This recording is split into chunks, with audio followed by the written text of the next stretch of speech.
All right, so welcome to the second read. Hopefully, everybody understood the importance of taking the time to not only read the text, but to look at the pictures. Pictures were very important in this text, and they really helped you to better understand the what the text was talking about. So now let's move on to the second part, and that's read to analyze. All right. So remember, our big question is, how do images and words work together to help you understand bookmaking before and after the invention of the printing press? All right, so on this page, we are going to be focusing on the text that's highlighted in green right here, as well as this map right here. All right, so the question asks, read the paragraph, the map, and the information in the chart. Then select the question mark and choose the answer that tells what the map shows about Charlemagne's empire. All right, so the monastery was a small part of a great empire, an empire with far more soldiers than books. Its empire, Charlemagne, began both read and spoke Latin, but he could write little more than his name. If a monastery had 100 books, it was considered a lot.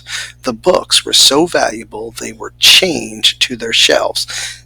And then, of course, we have a picture of Charlemagne's empire, and you can tell it's Charlemagne's empire because it's a different color. Okay, this is a little bit lighter green than what this is. Okay, all right. So now Charlemagne was the emperor of a great empire. The Anglo-Saxons were part of Charlemagne's empire. Most of Charlemagne's empire was south and east of London. You have your compass rose right here. The Muslims were part of Charlemagne's empire. All of Charlemagne's empire was south and west of the Lion. All right, so what you're going to do is you're going to use your map skills. You're going to read each one of these choices again, and then go back and determine which is the best answer. All right, so breaking into print.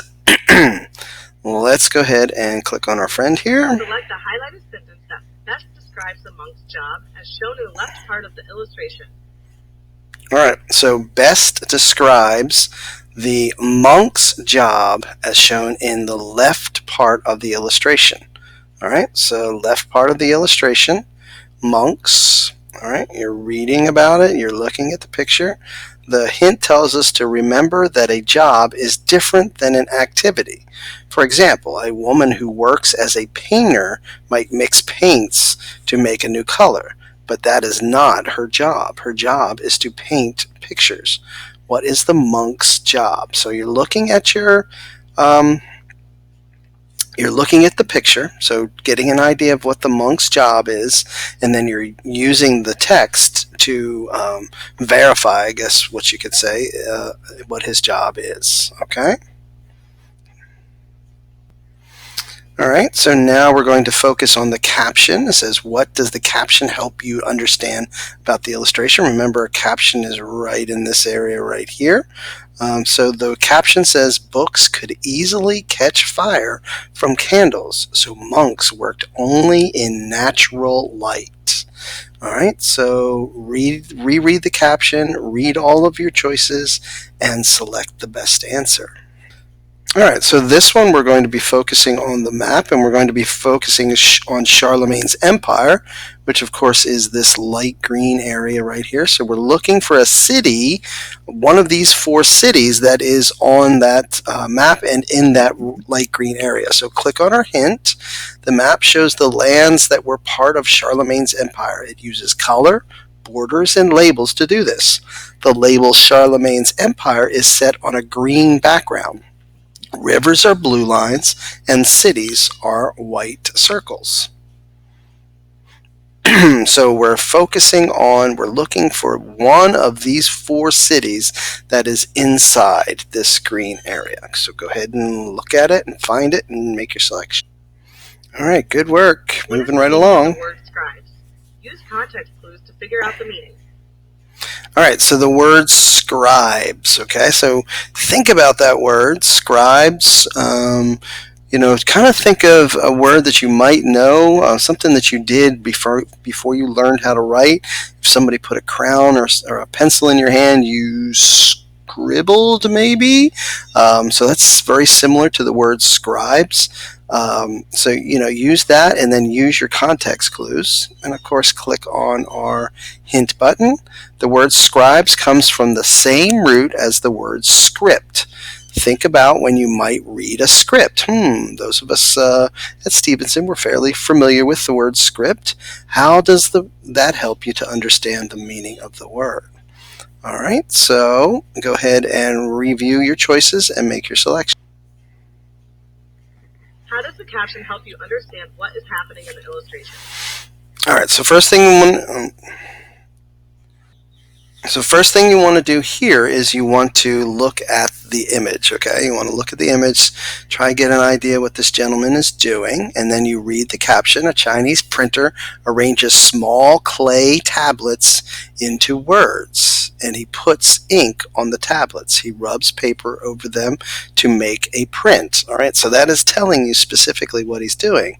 Now the question asks, how does the caption help you understand what is happening in the illustration? Seems pretty obvious, right? So read through your choices and make your selection.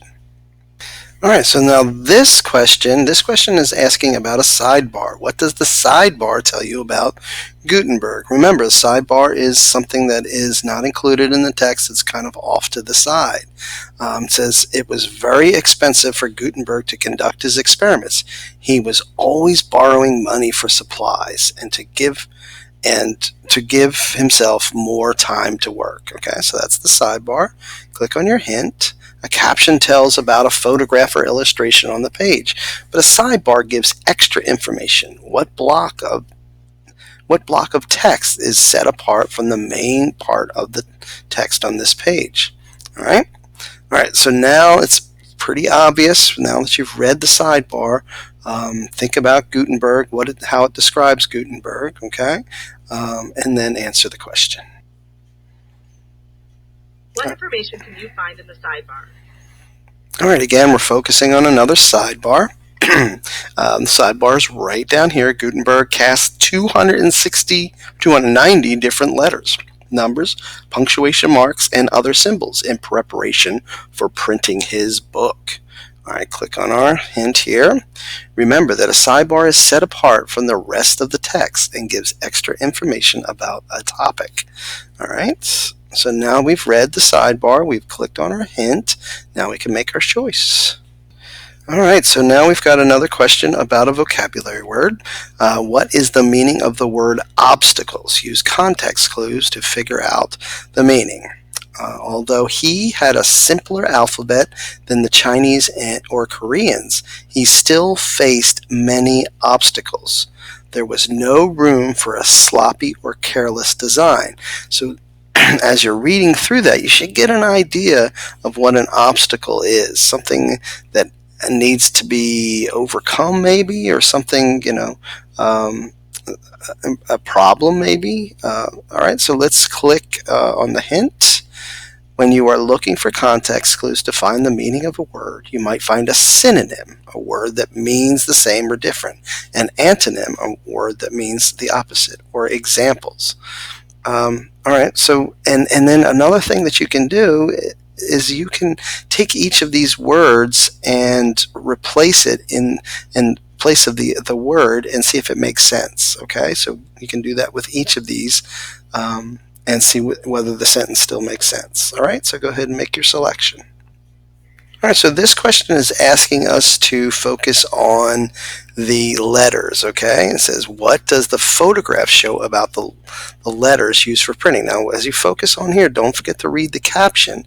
It says, Gutenberg was the first to create his type pieces from a special alloy or mix of metals, lead, tin, and antimony. All right, so click on your hint. Remember, printers made the type backwards, just like how letters look when you hold them up to a mirror. Then the type would look correct on a print. What else can you tell about the letters from the photograph? All right, so now we're focusing on the photograph. We've read through the caption. Now we can read through the selections and make your choice.